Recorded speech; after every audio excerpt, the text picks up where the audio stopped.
us through that. I think it's all of those, but I think I got to go back, and you'll love this because it's your old teammate, So in 2017, we were on our way to Minnesota, and I said something to Joe. I said, "What if we win this game?" I said, "You're not going to find me for a month. I'm going to be on a bender.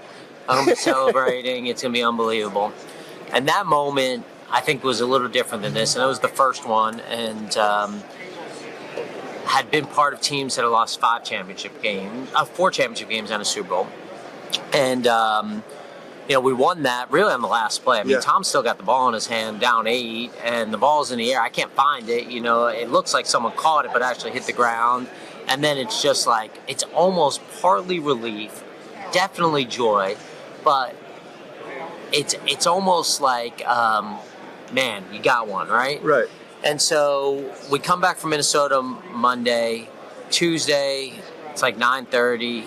I'm like, where's Joe? I call him. I go, where are you, bro? And he goes, I'm having breakfast with my family. I'm like, get your ass in here. We're 6 weeks behind everyone. We're going to get our ass kicked. And he goes, hey. And I go, what's up? He goes, what happened to the month bender?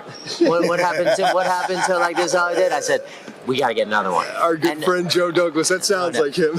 And so I think for me, the first one, is this PG rated or PG-13? Whatever you want. Yeah. So I'd say like the first one's almost like, can I say this, Bob? Yes, can we delete this? Is this live? You don't know what I'm saying? You don't know what I'm saying? This is the best part. You can be you. It's almost like the first time you have sex. You're so glad you had sex. It's not even the quality of it. The second time, that's actually great. The second time, it's like, wow, I could actually have fun and enjoy this. And so I would say, and Bob just had sex for his first time a couple weeks ago. So I think that, maybe he could talk about the first time again. But I think that this one, now the game was a little different, and we're fortunate about that. But I think this one, it was more fun. It was like less of a relief, less of like just like, all right, I got one, like I can check that box off, and more like, let's enjoy it, let's have fun, understanding a little bit better how to celebrate it. And so, I think because of the way the game was, it was easier to kind of go down and celebrate with the players. And that confetti, when that confetti falls, and it's, I think, a little different than the championship games. When that confetti falls and you're the last team standing,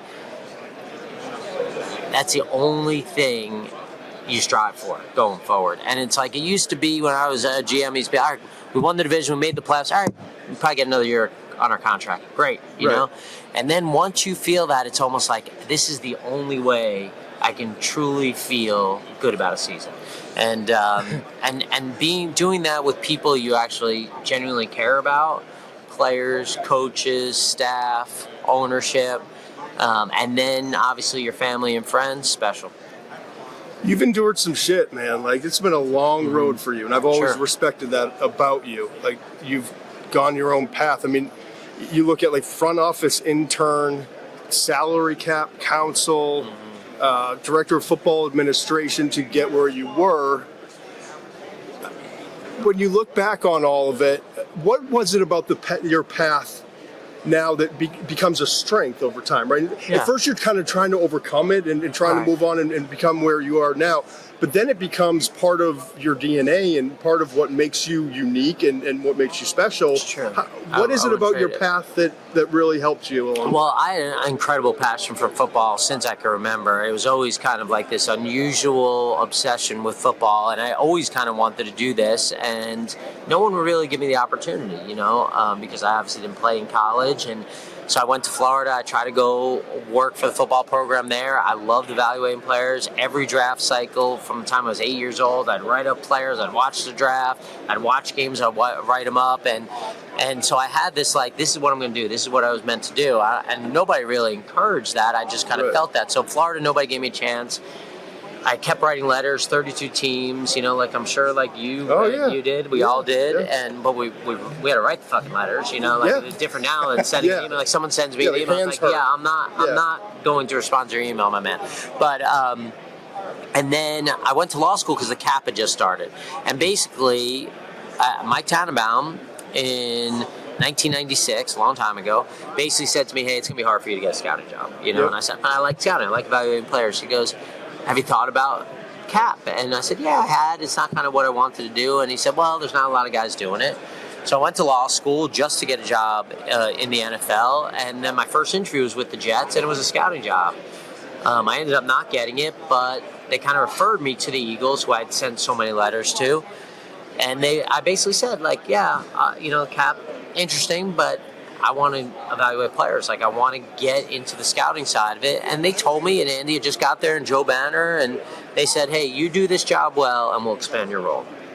And I was fortunate to get there at a time that they were just starting to have success. Andy had just gotten there, and we had an unbelievable staff. I mean, you look around. I mean, we had dinner last night with a bunch of them. It was Tom Hacker was our GM. May he rest in peace. And this guy, I'd watch tape. He wasn't like, stop watching tape. He'd be like, all right, what'd you think? Or here's some tips. And it was the whole staff. And it was Jason Light and Ryan Grigson and Matt Russell. And, now Spytech came along. Now he's a GM. And John Sand. I mean, all this group of people. We were all kind of the same age.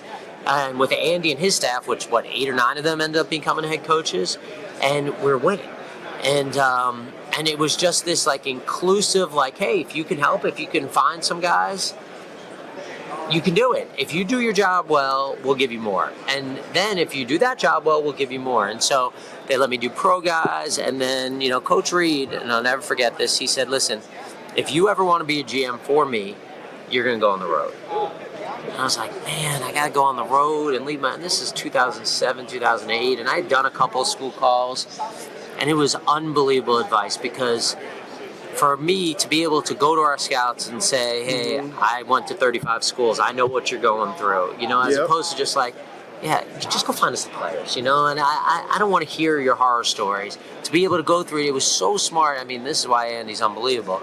And so to have that kind of backing and that organization, and then so it was really kind of, and I got to point to this, it was really like, it was just arrow up, like everything was going well. I kept getting promoted, and I was working with people, whether it was Joe, who's the president team, Jeffrey, obviously the owner, Andy, who had been there, and we all have been together.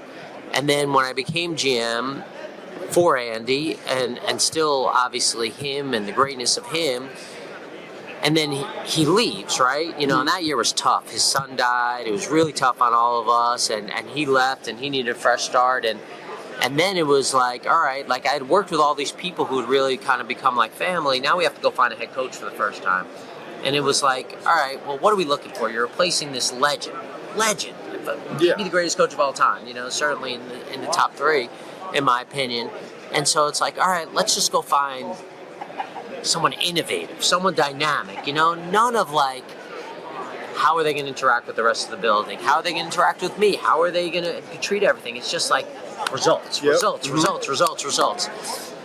And I paid for that with my job. And it was the first time that it really was like, wait, it's not really going well, and teams were okay. We won 10 games the both years that I was with Coach Kelly, but it was all of a sudden like different visions, different philosophies, and it was like I was out.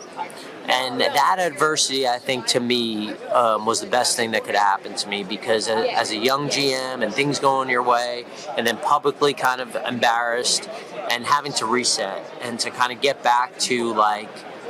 But what did you